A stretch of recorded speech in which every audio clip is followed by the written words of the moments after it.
Hi students, मैं सोनिया हूँ विद्यागुरु से। स्टार्ट करेंगे इंग्लिश के ऊपर एक वीडियो। इंग्लिश में आज हम पढ़ेंगे एरर्स। आप एसएससी एग्ज़ाम दे के आइए, बैंक का एग्ज़ाम दे के आइए, आप केवीएस का एग्ज़ाम दीजिए, डीएसएस भी दीजिए, कोई भी एग्ज़ाम आप देने वाले हैं, किसी भी एग्ज़ाम के लिए आप पढ़ रहे हैं, इंग्लिश का पार्ट आपके लिए बहुत इंपॉर्टेंट होगा। आपको ये एज देगा अगर आप इंग्लिश में अच्छे हैं तो। मैथ्स पढ़ के सारे ही बच्चे जाते हैं, लेकिन जो इंग्लिश की तैयारी अच्छे से कर लेते हैं, ऑब्वियसली बात है बच्चों, वो आगे निकल जाते हैं। मैथ्स से सारे डर कर तैयारी कर लेते हैं, बिकॉज ज़्यादातर स्टूडेंट्स मैथ्स से डरे हुए होते हैं। इंग्लिश में अच्छा स्कोर करना आपको बहुत आगे लेके जाएगा। कंपेरेटिव एग्जाम्स में जितनी भी इंग्लिश आती है ऑलमोस्ट काफ़ी चीज़ें मैच करती हैं, सेम ही रहती है। स्टार्ट तो कर रहे हैं। वीडियो अच्छा लगेगा लाइक करिएगा, शेयर करिए, सब्सक्राइब ज़रूर करिए बच्चों, ताकि जो भी नया वीडियो हम लोग डालें उसका नोटिफिकेशन आपके पास आ जाए, आपको पता चल जाए कि एक और वीडियो डाला है। काफ़ी एग्ज़ाम रेलिवेंट होगा वीडियो आज का। क्वेश्चंस थोड़े से हो सकता है मैं टाइम ज़्यादा लूँ, थोड़ा सा पेशेंट रहिएगा, क्योंकि समझाने में हो सकता है मुझे टाइम ज़्यादा लगे, क्योंकि आपको मैंने बताया क्वेश्चन जो भी है कई बार रूल्स थोड़े से डिफ़िकल्ट हैं, आपको समझाने में टाइम लगता है। तो मैं स्टार्ट कर रही हूँ फर्स्ट क्वेश्चन से। फर्स्ट क्वेश्चन कहता है, how long are you working in this office.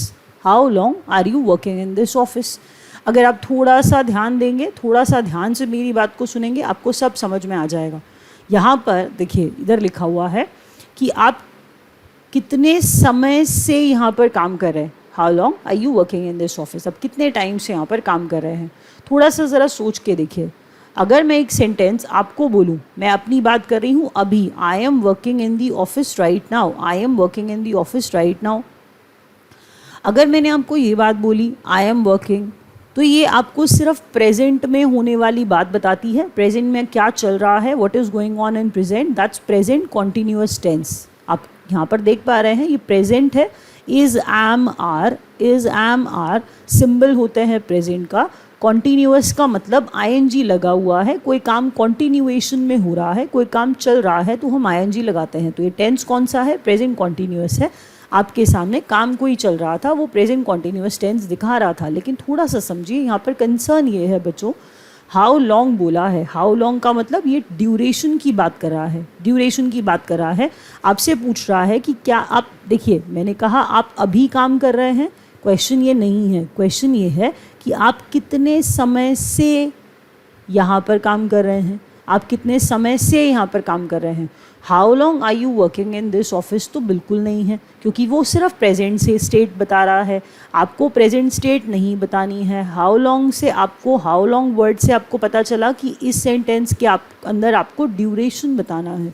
और ड्यूरेशन बताने के लिए बच्चों प्रेजेंट कॉन्टीन्यूअस टेंस नहीं आएगा। ड्यूरेशन बताने के लिए टेंस जो आप इस्तेमाल करेंगे वो होगा present perfect continuous. Present perfect continuous. अब इसको थोड़ा सा आसान बनाते हैं। प्रेजेंट का सिंबल है तो हैज़ हैव है। परफेक्ट का मतलब वर्ब की थर्ड फॉर्म है, इसीलिए हमने बीन लगाया है। कॉन्टीन्यूअस का मतलब वर्ब की फर्स्ट फॉर्म में आईएनजी आता है। तो प्रेजेंट कॉन्टीन्यूअस टेंस होता है has have plus been plus verb की फर्स्ट फॉर्म के साथ आईएनजी। पहले रूल नहीं बताऊंगी, आपको ये समझ नहीं आएगा कि मैं क्या पढ़ा रही हूँ, अपने आप से चेंज कर दूंगी तो थोड़ा गलत हो जाएगा। मैंने आपको रूल बताया, प्रेजेंट का सिंबल हैज़ हैव। अगर ये पास्ट परफेक्ट कॉन्टीन्यूअस होता तो यहाँ पर पास्ट में हैड आ जाता, हैज़ हैव को हटा के। तो रूल कैसे याद कर रहे हैं आप लोग, प्रेजेंट में हैज़ हैव आएगा, परफेक्ट में third form be was been, continuous verb की फर्स्ट फॉर्म में आईएनजी आया। अब ज़रा सुनिए, जैसे ही मैंने कहा I am working in the office, I am working in the office, ठीक है। लेकिन किसी ने बोला I am working in the office for 8 years। I am working here, I am working here, I am working here for 8 years। ज़रा सोचिए, सुनने में थोड़ा ऑड लग रहा है।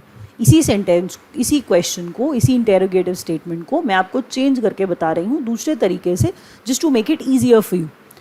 अभी काम कर रही हूँ, आई एम वर्किंग हेयर, ख़त्म। बट मैंने कहा working in this office for 8 years। ज़रा ये सोचिए कि अब मैं ये नहीं कह रही हूँ कि मैं अभी यहाँ काम कर रही हूँ, मैं ये कह रही हूँ कि मैं 8 साल से यहाँ काम कर रही हूँ। तो 8 साल से यहाँ काम कर रही हूँ, इसका मतलब खुद सोचिए कि हम यहाँ पर ड्यूरेशन बताना चाह रहे हैं। और जैसे ही ड्यूरेशन आ जाएगा तो यहाँ पर प्रेजेंट कॉन्टीन्यूअस टेंस हट करके प्रेजेंट परफेक्ट कॉन्टीन्यूअस टेंस बन जाएगा। And the correct answer would be I have been working in this office for 8 years। मैंने यहाँ लिखा नहीं है, आप लिखिए I have been working in this office for 8 years। I am going to explain it, थोड़ा सा पेशेंट रहिए। सेंटेंस, ये जो इंटेरोगेटिव स्टेटमेंट है, how long are you working in this office नहीं है, सुनने में बहुत अच्छा लग रहा है, बट आंसर है how long have you been working, how long have you been working, how long have you been working in this office. अब आप कन्वे कर पा रहे हैं राइट मीनिंग कि आप कब से यहाँ पर काम कर रहे हैं। इस चीज़ को ज़रा आसान लैंग्वेज में फटाफट से लेकर के चलते हैं विद दी नेक्स्ट सेंटेंस। चलिए let's take one more example. किसी ने कहा it is raining, it is raining. Are we not explaining, are we not telling them that it is happening right now? अभी ये ऐसा हो रहा है, it is raining right now, अभी चल रही है बारिश, ठीक है, but it is raining since yesterday, it is raining since yesterday. ज़रा दिमाग लगाते हैं, हम कह रहे हैं कि कल से, देखिए हम ये नहीं कह रहे हैं कि अभी बारिश हो रही है। अगर अभी बारिश हो रही होती तो सेंटेंस इतना होता और ख़त्म हो जाता, लेकिन मैंने कहा कल से अब तक बारिश हो रही है, बारिश कल से चल रही है, बारिश कल से चल रही है। तो कल से बारिश चल रही है, दैट मीन्स हम ये बताना चाह रहे हैं कल से आज तक का ड्यूरेशन, कल से आज तक का ड्यूरेशन। एज सुन एज, देखिए सिंस फॉर आपको हेल्प करते हैं, लेकिन थोड़ा दिमाग आपको लगाना पड़ेगा क्योंकि इस सेंटेंस में तो कोई सिंस फॉर आया ही नहीं। ड्यूरेशन का अंडरस्टैंडिंग आपने हाउ लॉन्ग से लिया। How long are you working in this office? नहीं, the correct answer is how long have you been working in this office? Similarly, it is raining since yesterday. नहीं, it has been raining since yesterday. It has been raining since yesterday. कल से आज तक चलता हुआ काम, कल से आज तक चलता हुआ काम प्रेजेंट परफेक्ट कॉन्टिन्यूस टेंस बता रहा है। एक एग्जाम्पल हम और लेंगे जल्दी से। अच्छा, मैंने कहा farmer is irrigating, not writing it, farmer is irrigating his fields, the farmer is irrigating his fields। जैसे ही मैंने बोला फार्मर इरिगेट कर रहा है, अभी तो चल जाएगा, इरिगेट कर रहा है, सिंचाई कर रहा है, कोई बात नहीं, लेकिन मैंने कहा the farmer is irrigating his field since morning, the farmer is irrigating his field since morning. Answer would be the farmer has been irrigating his field since morning. बात क्या चल रही थी यहाँ पर कि सुबह से, मॉर्निंग से अब तक क्या कर रहा है, इरिगेट कर रहा है, पानी दे रहा है। तो हमने कहा कल से आज तक, मॉर्निंग से अब तक, कितने समय वाली बात हो रही है, हाउ लॉन्ग, इसीलिए प्रेजेंट परफेक्ट कॉन्टिन्यूअस टेंस का इस्तेमाल किया। तो how long have you been working in this office would be the correct answer. याद रखिएगा, ड्यूरेशन के लिए प्रेजेंट कॉन्टिन्यूअस नहीं, प्रेजेंट परफेक्ट कॉन्टिन्यूअस का इस्तेमाल हम लोग करते हैं। She should must listen to her parents. She should must listen to her parents. अब मेरी क्लास में स्टूडेंट्स ने मेरे को बहुत जल्दी से आंसर दिया, मैम मस्ट हटा दीजिए। फिर किसी बच्चे ने बोला मैम शुड हटा दीजिए। पहले थोड़ा समझदारी से काम लीजिए, इतनी जल्दी आंसर मत निकालिए, थोड़ा सोचिए। हम कहना चाह रहे हैं ये है शी, इसको बात सुननी चाहिए, इसको बात सुननी चाहिए अपने पेरेंट्स की। शुड से हम बता रहे हैं, हम एडवाइस दे रहे हैं कि शी को अपने पेरेंट्स की, इसको अपने पेरेंट्स की बात सुननी चाहिए। उसके बाद हमने कहा सुननी पड़ेगी।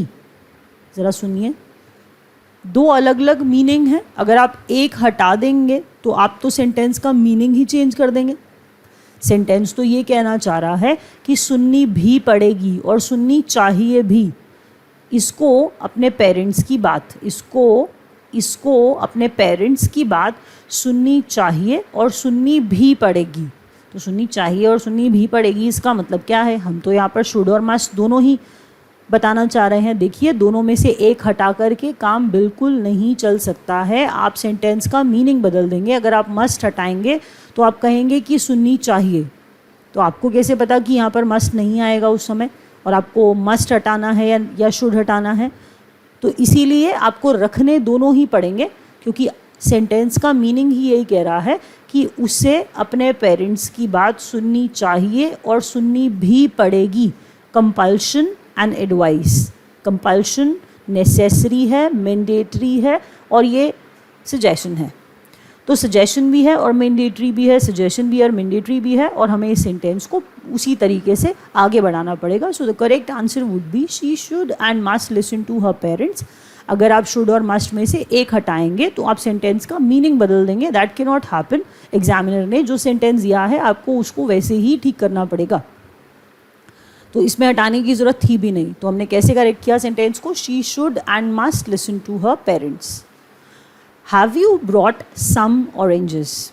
Have you brought some oranges? अच्छा, एक बारी एक सेंटेंस देखते हैं. अगर आपको याद हो स्कूल डेज़ में भी ये पढ़ाया जाता है. स्कूल डेज़ में भी ये पढ़ाया जाता है. He doesn't have some common sense. बड़ा कॉमन सा है ये, जनरली लोग ऐसा बोलते हैं. He does not have some common sense.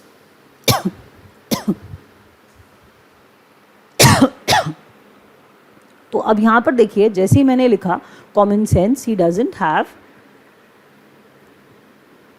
Some common sense नहीं आएगा. ही डजंट हैव, मैंने वहाँ पर सम कॉमन सेंस लिखा था, वहाँ पर सम कॉमन सेंस नहीं आएगा. ऊपर ही लिख रही हूँ ताकि नीचे कोई और एग्जाम्पल दे पाऊँ. देखिए ध्यान से, जब मैंने यहाँ पर सम लिखा था तब गलत था. रीज़न क्या था? स्कूल में आपको पढ़ा होगा कि जब सेंटेंस नेगेटिव हो जाए तो सम नहीं लगाते हैं. जब सेंटेंस नेगेटिव हो जाए तो एनी लगाया जाता है. So he doesn't have some common sense नहीं है. आंसर क्या है? He doesn't have any common sense. He doesn't have any common sense. तो आपको रूल कैसे लिखना है? आपको रूल ऐसे लिखना है कि जब सेंटेंस नेगेटिव हो और जब सेंटेंस इंटेरोगेटिव फॉर्म में हो, मतलब आप क्वेश्चन पूछ रहे हैं, जब आप क्वेश्चन पूछ रहे हैं और जब आप नेगेटिव सेंटेंस में इस्तेमाल करने वाले हैं सम और एनी में से किसी एक का, तो आप इस्तेमाल करेंगे एनी एंड नॉट सम. आप सम का इस्तेमाल नहीं करेंगे. याद रखिएगा, नेगेटिव और इंटेरोगेटिव स्टेटमेंट्स के अंदर सम को लिख करके ऐसे ही क्रॉस लगाइएगा. मेरे को पता है मैं थोड़ा छोटे बच्चों की तरह आपको कर रही हूँ, लेकिन मैं आपको बता दूँ, आपको शायद इससे याद रहेगा. आपके सामने अगर सम लिखा हो और उस पर क्रॉस मारा हो, then you will be able to relate very easily कि नेगेटिव और इंटेरोगेटिव के साथ सम मैम ने क्रॉस कराया था. तो आपको इस्तेमाल एनी करना है, ये आपको याद रखना है. इसीलिए have you brought some oranges नहीं, have you brought any oranges. याद रखिएगा. कुछ बच्चे ऐसा भी बोल देते हैं कि मैम इनके साथ तो सिंगुलर आना था. ऐसा कुछ नहीं है. जो सेंटेंस लिखा है बिल्कुल ठीक है. सिर्फ प्रॉब्लम एक था. वो प्रॉब्लम ये था कि यहाँ पर सम की ज़रूरत नहीं थी, क्योंकि ये इंटेरोगेटिव स्टेटमेंट है, ये एक क्वेश्चन है, और क्वेश्चन के अंदर सम और एनी में से जब चूज़ करना पड़ेगा तो आप एनी को चूज़ करेंगे. And so is the case with the negative statement. Negative statement होगी तो भी आप सम नहीं लगाएंगे, आप एनी लगाएंगे. Have you brought any oranges? He does not have any common sense. Now gold is costlier than any metal. Gold is costlier than any metal. अब यहाँ पर आप याद क्या रखेंगे? आप ये याद रखेंगे, जब हम बात करते हैं गोल्ड कॉस्टली है, पहले थोड़ा सोचिए. हम कहना ये चाह रहे थे कि गोल्ड ज़्यादा कॉस्टली है किससे? और मेटल से. क्या हम ये कहना चाह रहे हैं कि गोल्ड अपने से भी ज़्यादा कॉस्टली है? गोल्ड कॉस्टली है ज़्यादा, गोल्ड ज़्यादा कॉस्टली है और मेटल से. क्या हम ये भी कहना चाह रहे हैं गोल्ड गोल्ड से भी ज़्यादा कॉस्टली है? नहीं. तो ज़रा सेंटेंस ध्यान से पढ़िए. जब हम कहते हैं gold is costlier than any metal, gold is costlier than any metal, तब हम ये कहना चाह रहे हैं कि गोल्ड सभी मेटल्स में जिसके अंदर गोल्ड इंक्लूडेड है से ज़्यादा कॉस्टली है. How can that be? Gold costly तो है ज़्यादा, लेकिन बाकी बचे हुए बाकी सभी मेटल्स से ज़्यादा. तो बाकी सभी अदर दैन गोल्ड को ऐसे नहीं लिखा जाता है. अदर दैन गोल्ड को लिखने के लिए आपको बोलना होगा gold is costlier than any other metal. ये क्वेश्चन बहुत कॉमन है. मतलब आप ये समझिए, मैंने इतने एग्जाम्स में ये क्वेश्चन देखा होगा. बच्चे समझ नहीं पाते, कहते हैं कि ma'am gold is costlier than any metal. We are trying to say कि गोल्ड जो है और मेटल से ज़्यादा कॉस्टली है.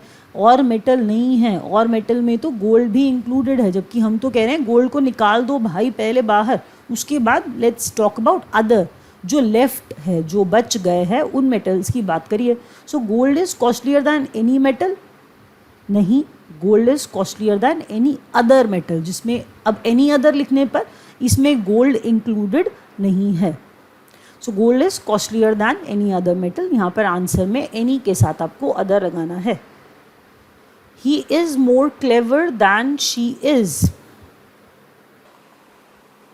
तो ये कहना चाह रहे हैं, देखिए अगर मैंने कहा कि एक पर्सन है जिसका दूसरे पर्सन के साथ कंपैरिजन हो रहा है, ही का कंपैरिजन हो रहा है शी के साथ, ध्यान से देखिए, तो ही का कंपैरिजन शी के साथ हो रहा है, दैट मीन्स एक पर्सन का कंपैरिजन दूसरे पर्सन के साथ हो रहा है।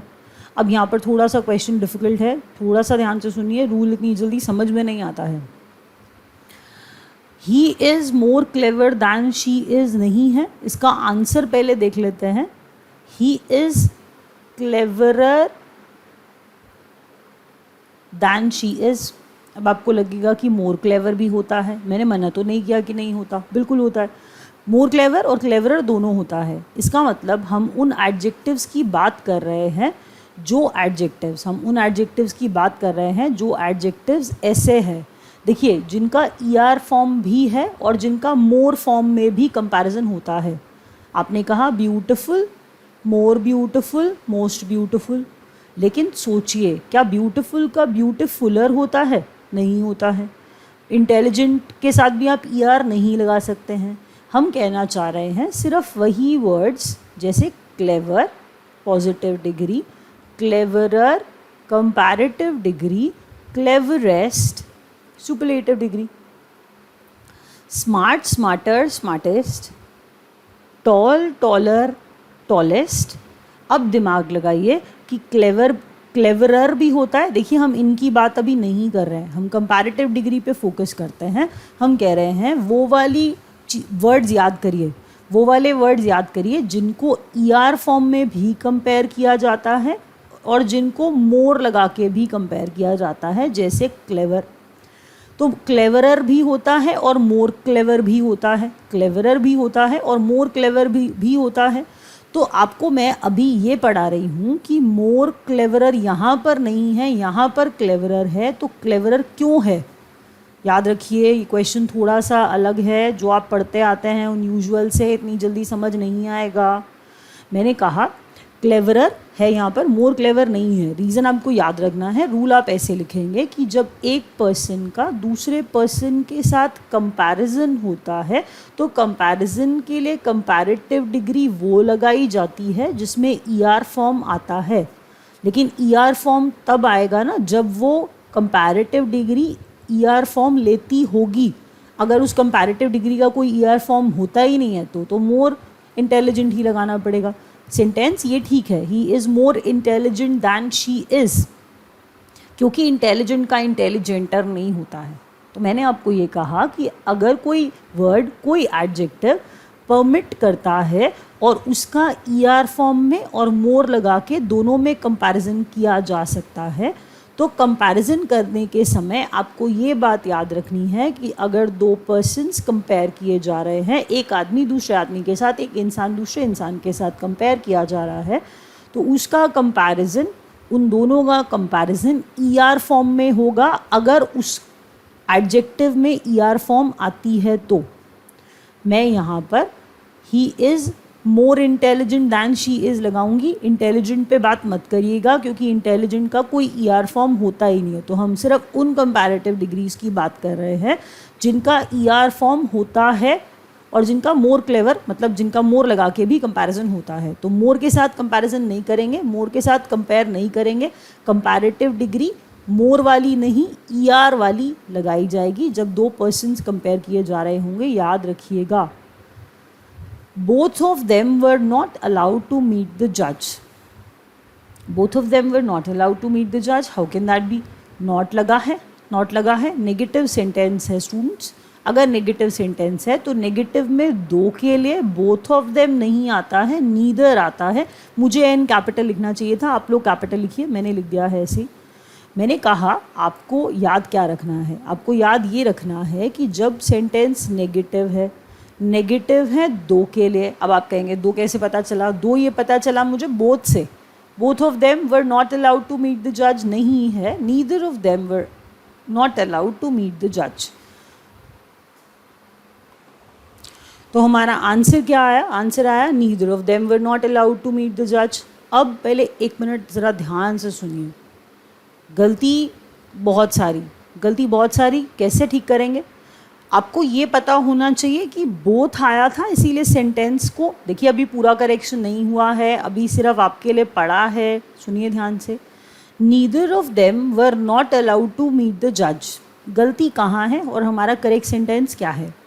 बोथ हटाया, नीदर लगाया, तो आपको ये पता होना चाहिए कि नीदर सिंगुलर होता है। एक क्वेश्चन के अंदर दो रूल्स आप पढ़ रहे हैं, नीदर सिंगुलर होता है। अब बच्चे कहेंगे मैम नीदर नॉर तो सिंगुलर नहीं होता। मैं नीदर नॉर पढ़ा ही नहीं रही हूँ, मैं कह रही हूँ जब नीदर नॉर के बिना आया है, जब नीदर नॉर के बिना आया है तो ये सिंगुलर है, सिंगुलर होता है। तो अगर नीदर सिंगुलर है तो यहाँ वर कैसे लगा सकते हैं?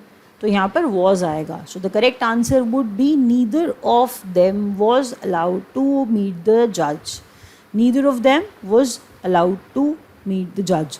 अब यहाँ पर याद क्या रखा आपने कि बोथ हटाया, नीदर किया, वर हटाया, वॉज किया। क्यों किया है ये भी सुन लीजिए, क्योंकि both of them were not लिखा था तो नेगेटिव स्टेटमेंट है, नीदर लगाना चाहिए था, बोथ नहीं आना चाहिए था। बोथ तो पॉजिटिव सेंटेंसेस के लिए है ना, ये आप जानते हैं। तो दो के लिए नेगेटिविटी नीदर से दिखाई जाती है, इसीलिए हमने बोथ ऑफ देम को नीदर ऑफ देम कर दिया। वर लिखा था बोथ के लिए लेकिन आपने वर को वॉज कर दिया, क्योंकि नीदर जब अकेला है बिना नॉर के है तो ये सिंगुलर होता है, इसीलिए नीदर ऑफ देम वॉज। याद रखिएगा, neither of them was allowed to meet the जज। अब जरा नेक्स्ट क्वेश्चन ध्यान से देखते हैं। You, he and I have made a terrible mess. ये सेकेंड पर्सन होता है, ही थर्ड पर्सन होता है और आई फर्स्ट पर्सन होता है।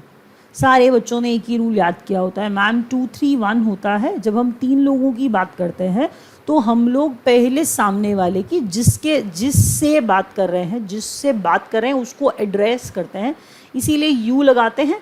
फिर जिसके बारे में बात कर रहे होते हैं वो लगाया जाता है और लास्ट में मैं आऊँगी, that means the person who speaking, first person last में आएगा। पहले ध्यान से सुनिए, वो केस नॉर्मल सेंटेंस वाला है। नॉर्मल सेंटेंस जिसमें आप नॉर्मल बातें करते हैं, जिसमें कोई ऐसी बात नहीं है, कोई नेगेटिव बात नहीं हो रही है। नेगेटिव बात जैसे मैं आप किसी चीज़ के लिए कोई ब्लेम की बात चल रही है, किसी को ब्लेम करने की बात चल रही है, तो ब्लेम करने वाले केस में रूल अलग हो जाता है। तीन लोगों की एक सेंटेंस में बात करने पर और तीनों के लिए प्रोनाउंस इस्तेमाल कर रहे हैं तो सीक्वेंस होना चाहिए, सीक्वेंस होना चाहिए। आपको भी मेरी बात समझ ही नहीं आ रही होगी, आई एम श्योर। एक मिनट मेरी बात सुनिए, थोड़ा सा याद करिए। आपने एक गाना सुना था, you and I in this beautiful world, you and I in this beautiful world. अगर याद आए, क्या मैं इसको आई एंड यू कर सकती हूँ? I and you in this beautiful world. ये मत बोलिएगा कि नहीं अच्छा नहीं लगेगा, वो तो ऐसा नहीं है, ये एक्चुअल में ठीक है ही नहीं। अगर आप इसको आई एंड यू कर देंगे तो ये अच्छा नहीं है, ठीक ही नहीं है, ग्रामेटिकली इट इज़ इनकरेक्ट। मैंने आपको कहा कि सबसे पहले जिससे बात कर रहे हैं वो आया और फिर फर्स्ट पर्सन आएगा बाद में। ये नॉर्मल सेंटेंस है। कैसे? You and I in this beautiful world, कितना अच्छा प्यारा सा सेंटेंस है, कोई नेगेटिविटी तो है ही नहीं। इसी तरह से you and I in this beautiful world की तरह से ये सेंटेंस को पढ़िए, यू एंड आई, तो हमने इनका ऑर्डर तो ठीक लगाया, लेकिन अगर किसी थर्ड पर्सन की, किसी तीसरे इंसान की जिसके बारे में हम बात कर रहे हैं उसको लिखना होगा तो हम उसे यू एंड आई के बीच में लगा देंगे। तो यू, ही एंड आई होता है करेक्ट ऑर्डर जब सेंटेंस होता है you, he and I R going for the picnic. वो पॉजिटिव स्टेटमेंट था। अब देखिए ऑर्डर चेंज हो रहा है। हम कह रहे हैं टेरिबल मेस, या आपको ब्लेम किया जा रहा है, तो तीन लोगों को ब्लेम किया जा रहा है या तीन लोगों ने टेरिबल मेस मचा दिया, तो वो गलत बात हो रही है, नेगेटिव मीनिंग है। तो जब नेगेटिव बात हो रही है तो ऑर्डर 2 3 1 नहीं होता है, ऑर्डर उल्टा हो जाता है। ऑर्डर तीन लोगों का 1 2 3 होता है। जब अच्छी बात होगी तो मैं सबसे लास्ट में हूँ, जब अच्छी बात होगी तो मैं सबसे लास्ट में हूँ। क्रेडिट अपने आप को ऐसे नहीं दूंगी ना मैं, तो अपने आप को, चलिए ऐसा कहने के लिए सही, लेकिन ऐसा कहता है कि जब अच्छी बात होगी तो मैं अपने आप को सबसे पीछे रखूँगी, लेकिन अगर बुरी बात होगी ना तो मैं अपने आप को सबसे आगे रखूँगी। इसका मतलब ब्लेम मुझे सबसे पहले लेना पड़ेगा। So the correct answer of this sentence, जिसमें हमने तीन लोगों का ऑर्डर बदलना है, पहले आई आएगा, उसके बाद कॉमा लगा करके यू आएगा और उसके बाद आप एंड लगा के ही लगाइए। Answer would be I, you and he have made a terrible mess. I, you and he, ये शी मत समझ लीजिएगा, एंड लिखा है मैंने. I, you and he have made a terrible mess. अब बच्चे तो कहते हैं मैम इतनी सी चीज़ से क्या फ़र्क पड़ता है. तो एरर्स ऐसे ही हैं बच्चों, एरर्स ऐसे ही हैं जिनके अंदर आपको हर तरह का छोटा मोटा एरर भी होगा तो आपको निकालना होगा. आपको पता होना चाहिए जब नॉर्मल स्टेटमेंट होती है तो सीक्वेंस 2 3 1 होता है, सेकंड पर्सन आता है, फिर थर्ड पर्सन आता है, फिर फर्स्ट पर्सन आता है. लेकिन मैंने आपको कहा जब आप कहेंगे कोई नेगेटिव स्टेटमेंट आ जाएगी जिसमें ब्लेम किया जा रहा होगा तो ब्लेम वाले केस के अंदर, कन्फेशन वाले केस के अंदर सीक्वेंस चेंज हो जाता है. आई, मैं सबसे पहले आ जाऊंगी किसी गलत काम के अंदर. I, you and he are to be blamed. I, you and he, I, you and he have made a terrible mess. That's the answer. Order गलत था, सीक्वेंस गलत था, 3 लोगों को रखने का एक सेंटेंस के अंदर. Our team has scored less number of goals than theirs. हमारी टीम ने less number of goals score किया है. पहले ये सोचिए कि यहाँ पर हम लेस वर्ड का इस्तेमाल जो कर रहे हैं क्या वो ठीक है. वो तो सिर्फ सुनने में अच्छा लग रहा है, बट करेक्ट आंसर क्या है? क्या लेस है? नहीं है. देखिए नंबर ऑफ गोल्स की बात हो रही है, काउंटेबल है या अनकाउंटेबल है? नंबर ऑफ गोल्स जल्दी बताइए, काउंटेबल है या अनकाउंटेबल है? Little less least, little less least, less को लेसर भी कह सकते हैं. तो लिटिल लेस लीस्ट, मैंने कहा लिटिल लेस लीस्ट, जब लेस आ रहा है तो लेस तो अनकाउंटेबल के लिए आएगा ना, अनकाउंटेबल के लिए आएगा. लेकिन जब मैंने कहा फ्यू, फ्यूअर, फ्यूएस्ट, तो फ्यू, फ्यूअर जैसे वर्ड्स जो है वो काउंटेबल के लिए आते हैं. A few people, a few days, याद करिए. लिटिल नॉलेज, सो नॉलेज था, अनकाउंटेबल था, इसीलिए लिटिल लेस लीस्ट जैसी बातें कर रहे थे. लोग थे इसीलिए फ्यू लगाया था. So our team has scored fewer goals. अब ये जचेगा नहीं, आई एम श्योर आपको ये अच्छा नहीं लग रहा होगा, but that's the answer. Our team has scored fewer number of goals than theirs. याद रखिए नंबर ऑफ गोल्स काउंटेबल हैं. अगर अनकाउंटेबल होते तो हम लेस लगाते ना, लेकिन गोल्स तो काउंटेबल होते हैं इसीलिए हम लेस तो बोल ही नहीं सकते. आंसर आएगा फ्यूअर. फ्यू आता है, फ्यूअर आता है, फ्यूएस्ट आता है, उनके साथ जो चीज़ें गिनी जा सकती हैं. Our team has scored fewer number of goals than theirs. Seldom he had seen such a beautiful woman. Seldom he had seen such a beautiful woman. अब ज़रा इसके अंदर हम 2-3 क्वेश्चन और ऐड कर लेते हैं. Seldom, rarely, barely, seldom, rarely, barely. ये लोग इन्वर्स स्ट्रक्चर लेते हैं. Sentences which start with seldom, rarely, barely, hardly takes an inverse structure. अब इसका मतलब क्या है? इसका मतलब ये है कि आप जब रेयरली लगाते हैं, जब आप स्केर्सली लगाते हैं, जब आप बेयरली लगाते हैं, जब आप सेल्डम लगाते हैं, तो इन वर्ड्स के इमीडिएट बाद आपको वर्ब लगाना पड़ता है और उसके बाद सब्जेक्ट लगाना होता है. याद रखिए सेल्डम ही हैड सीन नहीं है, सेल्डम हैड ही सीन है, क्योंकि सेल्डम के बाद, रेयरली के बाद, बेयरली के बाद, हार्डली के बाद, मैंने कहा इमीडिएट बाद आप पहले वर्ब लगाते हैं और उसके बाद आप लोग सब्जेक्ट लगाते हैं. सब्जेक्ट इनके बाद नहीं आता है, इनके बाद तो पहले वर्ब आता है. तो सेल्डम ही हैड सीन नहीं है, सेल्डम हैड ही सीन है. रेयरली ही हैड सीन नहीं है, रेयरली हैड ही सीन है, क्योंकि हम कह रहे हैं ये वर्ड्स के इमीडिएट बाद आपको पहले वर्ब लगाना होगा और बाद में सब्जेक्ट आएगा. Dorothy is conscious and engaged in her work. Dorothy is conscious and engaged in her work. अच्छा, हम क्या कहना चाह रहे हैं कि वो जाग रही है और काम में engaged है, busy है? क्या हम ये कहना चाह रहे हैं? No, that's not the meaning of the sentence. No, not at all. Dorothy is conscious. हाँ, वो जाग रही है, वो सेंसेस में है, वो कॉन्शियस है और वो अपने काम में बिजी है. कितना ऑड लग रहा है. समझिए सेंटेंस के अंदर प्रेपोजिशन मिसिंग है, इसीलिए मीनिंग चेंज हो गया. एंगेज्ड के साथ तो इन आया है, लेकिन कॉन्शियस के साथ तो कोई प्रेपोजिशन ही नहीं आया. हम कहना ये चाह रहे हैं कि डोरथी जानती है कि उसका काम क्या है. डोरथी जानती है उसका काम क्या है और वो अपने काम में बिजी है. She is aware. डोरथी is conscious and engaged in her work. Sounds odd.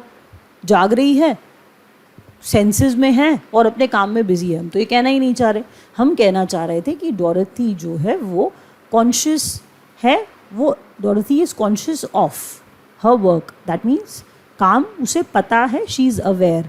तो यहाँ पर वो कॉन्शियस ऑफ आना चाहिए था जो आपको अवेयर वाला मीनिंग देता कि वो जानती है, वो अवेयर है। So the answer is डोरथी is conscious of and engaged in her work. Conscious से मीनिंग बदल रहा था, समझिए बात को। डोरथी इज कॉन्शियस ऑफ आना चाहिए था, क्योंकि हम ये नहीं कह रहे हैं कि वो जाग रही है और काम में बिजी है, हम कह रहे हैं वो जानती है अपना काम और अपने काम में बिजी है। अभी रैप अप कर रहे हैं। Thank you so much.